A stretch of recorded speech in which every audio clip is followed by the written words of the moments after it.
Hey everyone, this is Dr. Ashton Prince, one of the clinical ambassadors here at Dental Advisor. Today we are going to be doing an unboxing for the Premier the Septodont BufferPro.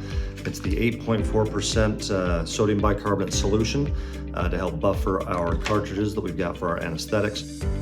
So just to kind of show you what this material is, let's go ahead and open up the container for it and show you exactly what we're dealing with here. So the actual carrier for the material within this top portion of things and what you're dealing with is a mixture of sterile water as well as the sodium bicarb that's within. Now, if you grab your anesthetic cartridge, taking a look at where the actual plunger is, we're going to start off by taking the needle that you see on the inside of that piece as there. It goes right through the actual diaphragm of the cartridge itself, and as you compress and push, you're going to be compressing up here on the top of that solution, that material, in through the actual cartridge itself. And if you notice, that plunger has been pushed out just a little bit, so that is the solution actually going in to the cartridge itself. Now after it is done, that carrier, put that into your sharps container because there is a needle that is associated with that, so dispose of that as you should.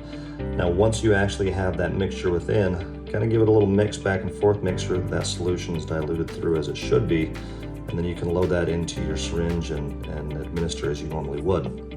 Now, the actual material itself, it does have a 2-year shelf life, but after you have actually applied the material in, you do need to use it fairly immediately. So load that right into your syringe and get to work with it. So if you're looking to actually do a little bit of some buffering to your solutions, it's a fantastic idea. Very, very easy to use, as you can see, and we'll see you at the next unboxing.